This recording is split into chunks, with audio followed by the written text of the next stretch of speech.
The morning sun poured gently over the small suburban home where the Patel family lived.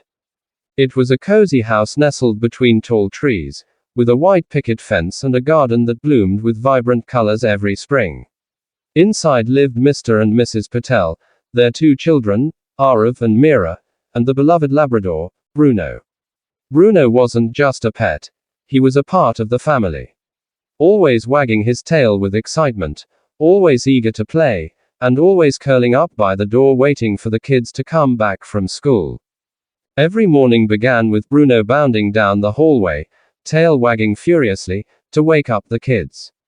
He would leap gently onto Arav's bed and nuzzle his face until he giggled awake, then trot over to Mira's room and give her a few slobbery kisses until she squealed with laughter. That was his way of saying, "It's a new day, let's go." Mr. Patel often joked that Bruno was better than an alarm clock, always on time, and much harder to ignore.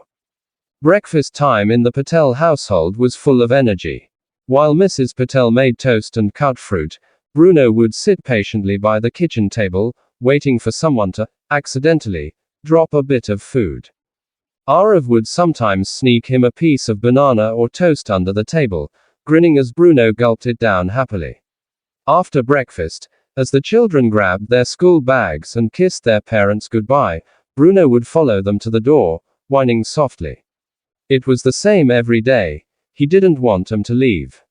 But as soon as the school bus drove off, Bruno would find a sunny spot by the living room window and wait patiently until they came back. Bruno had a routine of his own. In the afternoon, Mr. Patel, who worked from home, would take a break and toss a ball around the backyard while Bruno sprinted after it like a rocket. He was fast, full of energy, and could catch the ball mid-air like a pro. The backyard was Bruno's playground, complete with a little doghouse Mr. Patel had built himself, painted blue with Bruno's name carved on the front. Sometimes, neighborhood kids would come over to play with Arav and Mira, and Bruno would become the center of attention, chasing balls, wagging his tail, and letting the children hug him like a big teddy bear. In the evenings, when the family sat together for dinner, Bruno lay under the table, quiet but always alert, occasionally resting his head on someone's foot, as if to say, "I'm here, and I belong." After dinner, it was story time or TV time, and Bruno would curl up next to the couch, his warm body stretched out as the family shared laughter, jokes, and plans for the weekend. He was there for every moment, big or small. One weekend, the family decided to go for a hike in the nearby hills. Bruno was overjoyed. His leash jingled with excitement as he barked and jumped around. The whole hike, he ran ahead, exploring the trail, but always circled back to make sure everyone was following. That was his nature. Curious, playful, but always protective. When they reached the top of the hill, the family took a group photo with Bruno in the middle, his tongue hanging out, eyes gleaming with happiness. Life felt perfect, safe, full of love. The Patel family often said they couldn't imagine their home without Bruno. He wasn't just their dog. He was their comfort, the joy, the guardian. But they had no idea that everything was about to change. Just a few days later, the sky would darken, the wind would howl, and the peace they knew would be shaken by something completely out of their control. Yet in that quiet before the storm, they lived in harmony, completely unaware that Bruno would soon face the greatest challenge of his life. It started like any other evening. The sun had just dipped behind the hills, casting an orange glow across the sky. The Patel family was finishing dinner. Laughter filled the dining room as Mira told a funny story from school, and Bruno lay comfortably under the table, his tail thumping every now and then against the floor. Mr. Patel stood up to get the dessert when the first rumble came. Soft at first, like distant thunder. It was so subtle that no one paid attention. But then it came again, louder this time. The dishes on the shelf rattled, and the light above the table swayed slightly. Bruno stood up abruptly, ears perked, body stiff. He growled, a low, uneasy sound that silenced the room. Mrs. Patel looked around nervously. "Was that an earthquake?" she asked, her voice trembling. Before anyone could respond, the floor shifted beneath their feet. This time, it wasn't subtle. The house groaned. Glasses clinked. The ground jolted violently. Arav screamed, and Bruno barked wildly, running toward the front door. The power flickered and went out. Darkness swallowed the room except for the fading evening light slipping in through the windows. Mr. Patel quickly shouted, "Everyone out! To the street, now!" He grabbed Mira's hand, and Mrs. Patel clutched Arav. Bruno, sensing the urgency, dashed to the door and began barking, scratching at it frantically. The moment it opened, he bolted out into the open yard, and the rest of the family followed. The street was full of panic. Neighbors ran out of their homes, children cried, car alarms wailed in the distance. The earth continued to shake, not in sharp jolts but long, rolling waves that made people stumble. Cracks began to form along the road. Fences tipped over. A few streetlights burst with a loud pop, sending sparks into the air. Everyone looked around, terrified, trying to grasp what was happening. It wasn't just a small quake. It was something massive. Then came the noise. A deep, distant rumble, louder than thunder and growing fast. From beyond the hills, clouds of dust began rising, and people pointed in horror. The Patel home, like many others in that area, sat not far from the river, which now surged angrily through the valley. The earthquake had triggered a landslide upstream. Trees had fallen, rocks had tumbled, and now, as the aftershocks rattled the ground, the river was overflowing, flooding fast and with fury. Mr. Patel turned around and shouted, "We need to get to higher ground. Now!" But before they could even move, another violent tremor knocked them off their feet. Bruno, who had been running in circles around them, barked again, this time frantically, and darted toward the back of the house, where the gate had flown open. "Bruno!" Mira cried out. No, but it was too late. In the chaos, he had bolted. The family stood frozen for a moment. They wanted to run after him, but the danger around them was growing. The floodwaters had already reached the edge of the neighborhood. Debris, branches, trash, even a small overturned boat, was being swept along with the current. Some houses were already knee-deep in muddy water. The sound of people yelling and the blaring of sirens filled the air. With heavy hearts, the Patels turned and began running with the crowd, their shoes splashing through rising puddles. They had no choice. Bruno had disappeared into the shadows of the backyard, and going after him now would have meant putting everyone in danger.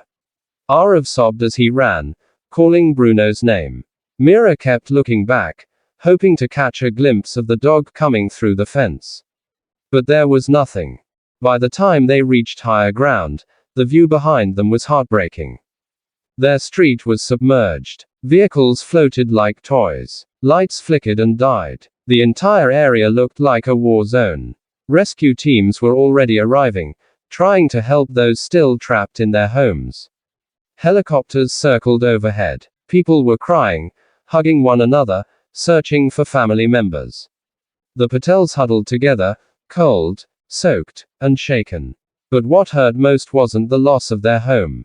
It was not knowing where Bruno was.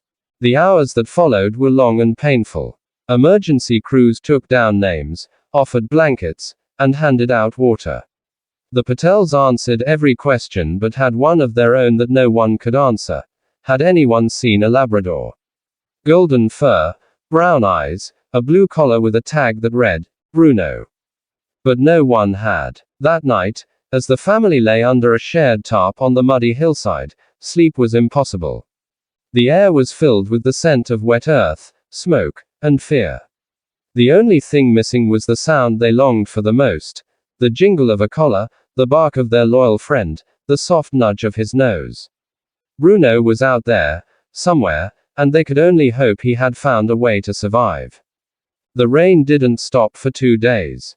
The skies stayed gray, and a cold mist hung in the air as the Patel family remained at the evacuation shelter, surrounded by dozens of other displaced families. Despite the warmth of shared blankets and the comfort of knowing they were safe, a heavy silence lingered over them.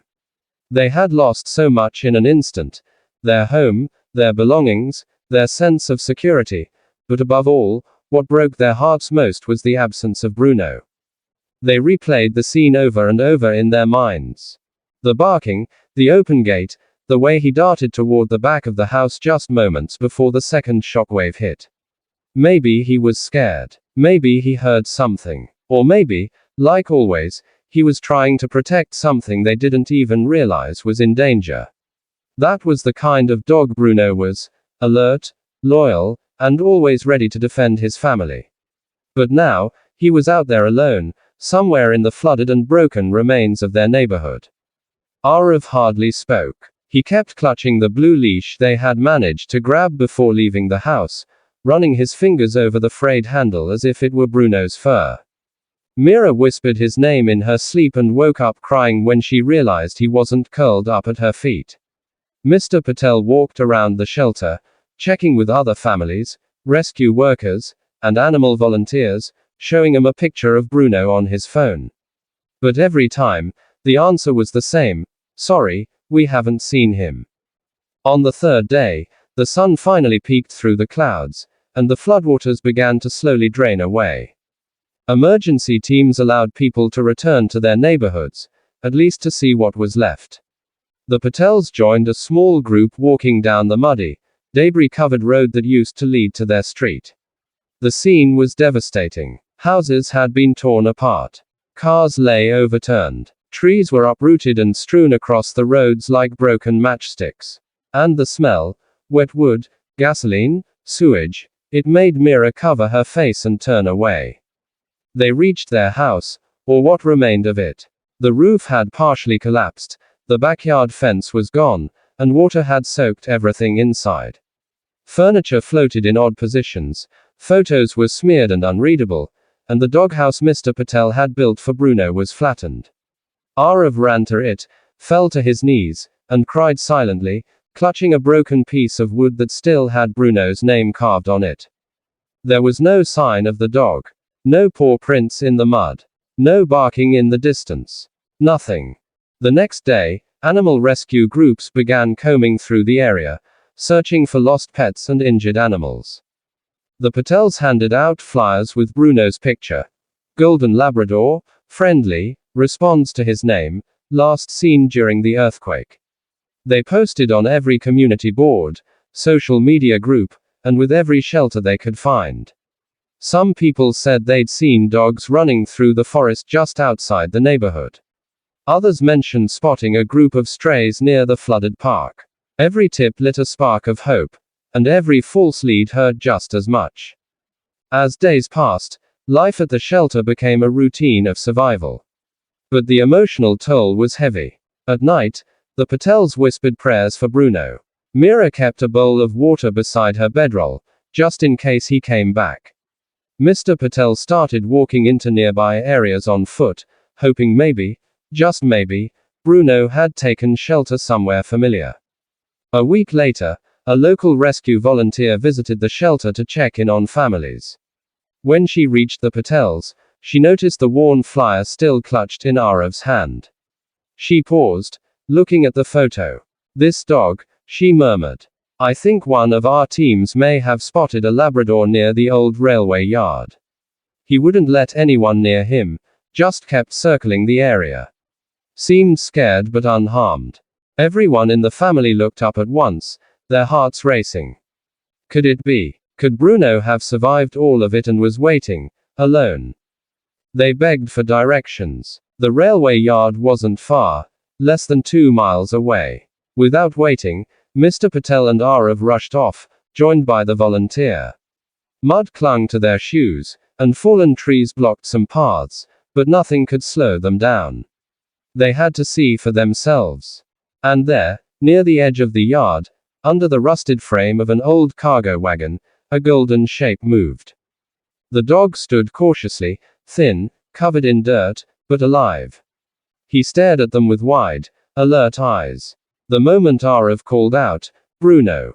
the dog hesitated, then bolted forward, barking and whining, tail whipping side to side.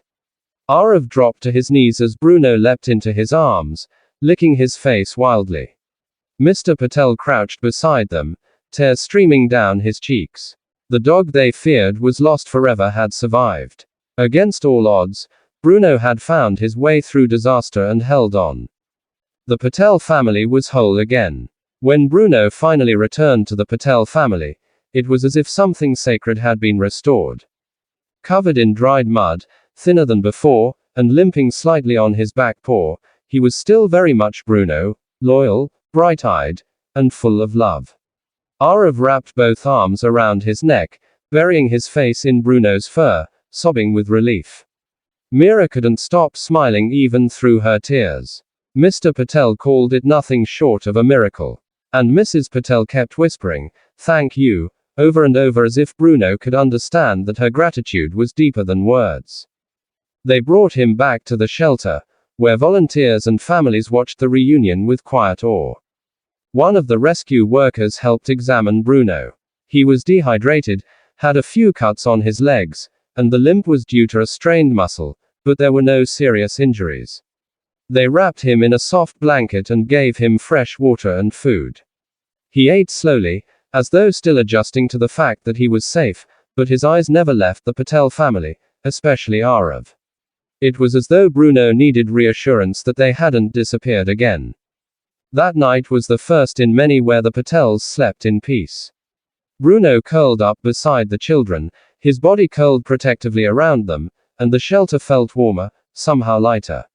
Word spread through the temporary camp about the dog that had survived days of flooding, mudslides, and chaos, and still found his way back. Bruno became something of a symbol, of resilience, of hope, and of the unbreakable bond between humans and their pets. In the days that followed, as the community slowly began rebuilding, the Patel family made it their mission to help others who were still searching for their pets. Inspired by Bruno's return, Mr. Patel and Mira joined a group that walked through damaged neighborhoods, calling out for lost animals and setting up food stations. Mrs. Patel volunteered at the local veterinary tents, while Arav sat patiently at the shelter's entrance, waiting with food and treats in case another dog, or cat, came wandering in. Bruno stayed by his side, tail wagging gently, as if he understood the importance of their work. Sometimes Bruno would suddenly get alert, ears up, nose twitching. Once, he led him to a scared kitten trapped under an overturned car. Another time, he guided the group to a small beagle hiding in the brush behind a collapsed shed. It seemed Bruno wasn't just lucky, he had become part of the effort to heal, to reconnect, to bring others back together the way he had brought his own family hope. At night, the family often sat together, talking quietly, reflecting on everything they had been through.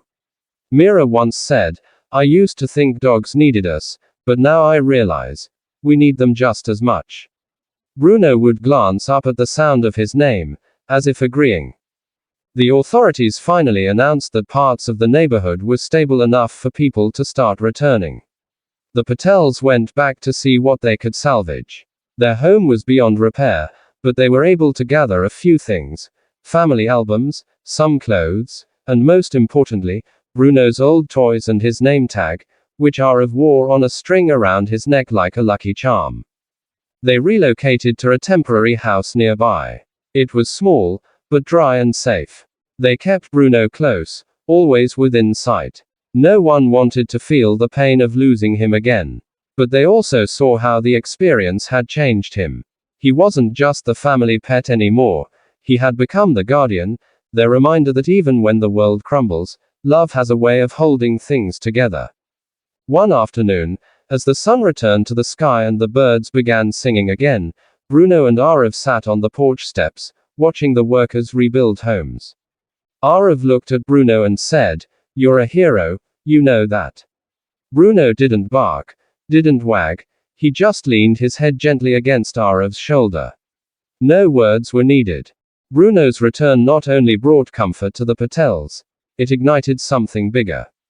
His survival story made it to a local news station, then spread to neighboring towns. Soon, other families who had lost hope began searching again, inspired by Bruno's strength. A community Facebook page was started, sharing updates and sightings of lost pets. People posted pictures, offered help, and coordinated rescues. The Patel family shared Bruno's photo as the banner image, and Arav became known as the boy with the brave dog. As weeks passed and recovery continued, the Patels knew their lives would never be quite the same.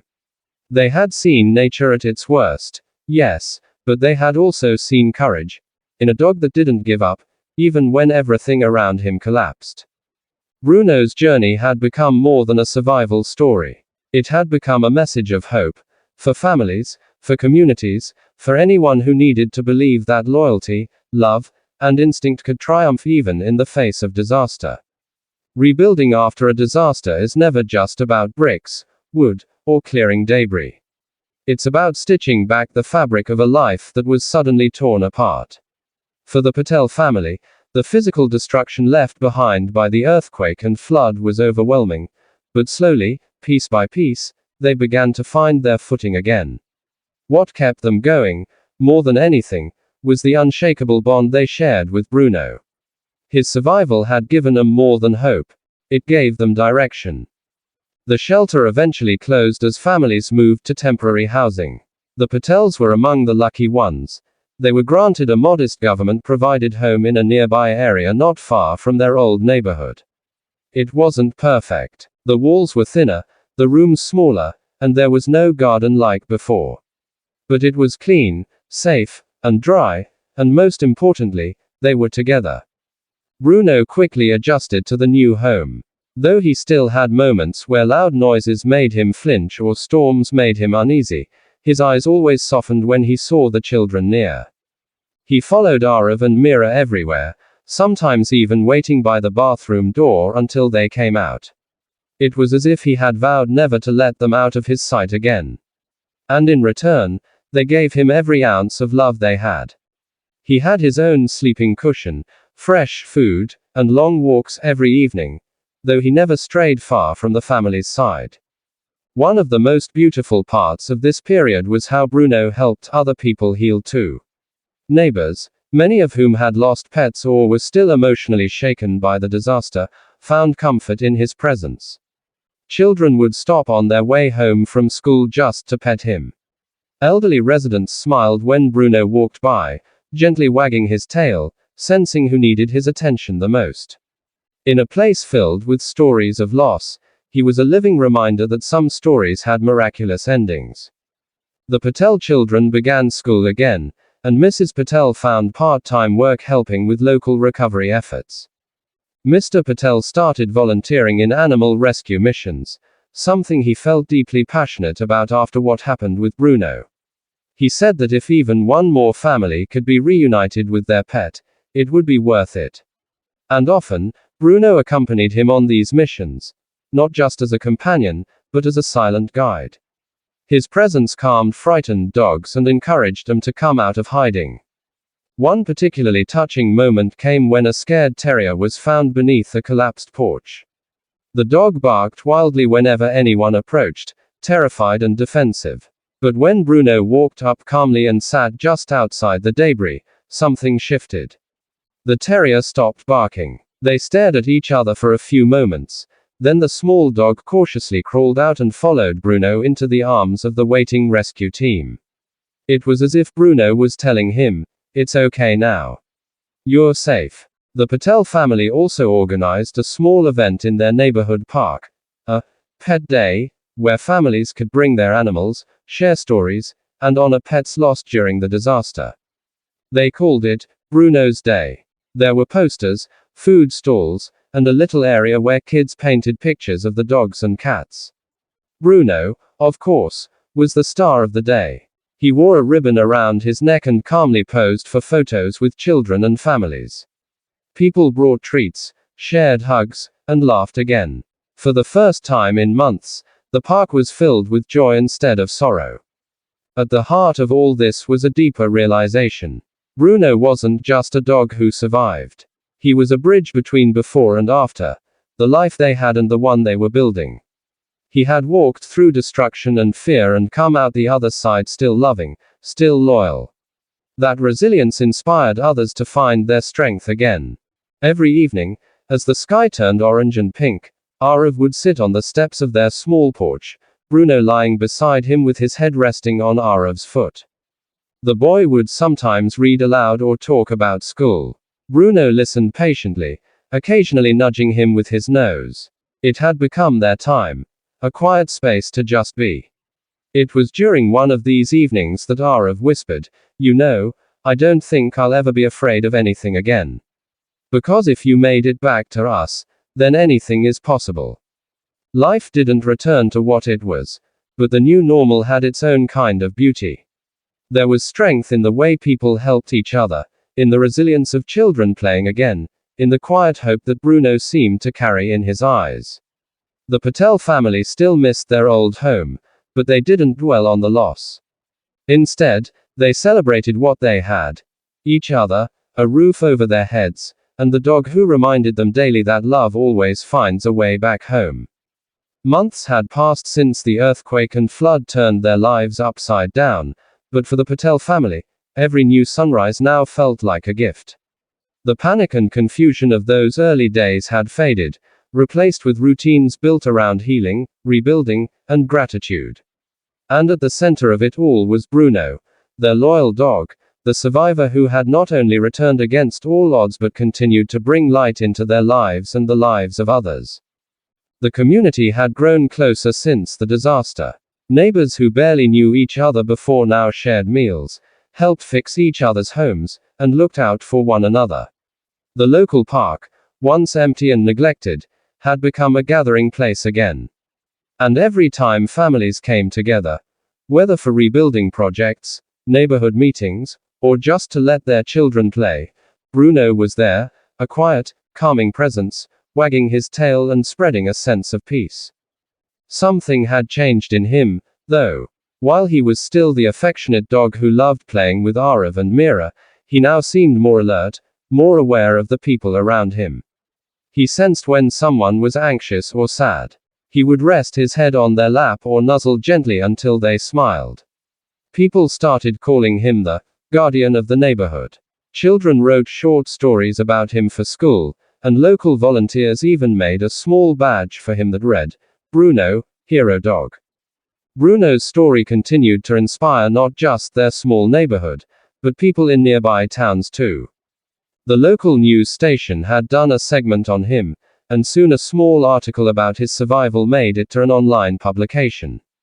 Messages began pouring in, some from people who had also been separated from their pets during natural disasters, others simply touched by the story of a family's love and a dog's incredible loyalty. One woman wrote, "I lost everything last year in a wildfire, including my dog. Your story reminded me to keep hoping." Another wrote, "Bruno's journey healed something in me. Thank you for sharing it." Seeing how powerful Bruno's story had become, Mr. Patel started working with local animal shelters to share it further. He gave talks at community events, showing pictures of Bruno before and after the flood, and speaking about how pets are not just animals, they're family. Arav, a little shy at first, eventually joined him, standing proudly beside Bruno at these events and telling others how he never gave up hope, even when things looked darkest. Mira, inspired by Bruno's courage, started writing a children's book about his adventure. She gave it the title, Bruno Finds the Way, and illustrated it with help from her art teacher. It told the story of a brave dog who, separated from his family, faces storms and danger but never stops believing they'll find each other again. The book became popular at her school, and soon, it was printed and shared at other schools in the area. One special day, the mayor invited the Patel family to a small town hall ceremony. There, in front of a modest crowd of neighbors and volunteers, Bruno was officially recognized as a community hero. A gentle cheer rose as Bruno wagged his tail and barked softly, wearing his new collar with pride. For a dog who had once wandered through ruins and uncertainty, it was a moment of quiet triumph. But Bruno didn't need recognition. He was content with evening walks, warm beds, and the voices of the people he loved. He still followed Arav and Mira everywhere, still curled up at their feet, still kept one ear tuned to every sound outside the house, as though ready to protect at a moment's notice. The trauma of the disaster had changed all of them, but it had also built something stronger, an unspoken promise between them to never take each other for granted again. As seasons changed and the town grew stronger, new families moved in. They heard Bruno's story, and it gave them courage to start fresh. The Patel family opened the doors and hearts to them, offering advice, comfort, and yes, Bruno's quiet companionship. Whether lying peacefully under the dinner table or gently nudging a crying child, Bruno had become more than a pet. He had become a symbol. One rainy evening, as thunder rolled softly in the distance, Arav stood by the window with Bruno at his side.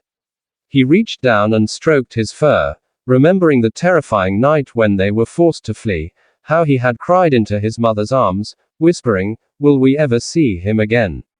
And now, here they were. Safe. Whole. Together. "Do you remember?" Arav whispered. Bruno lifted his head, his eyes meeting Arav's, full of understanding. "We made it, buddy. You came back." Outside, the rain tapped gently on the windows, but inside, there was warmth, laughter, and the kind of peace that only comes when you've truly known fear, and overcome it. Bruno had led them through darkness and into the light, not with words or plans, but with loyalty, courage, and love. And in every heartbeat, every breath of their new beginning, his paw prints remained.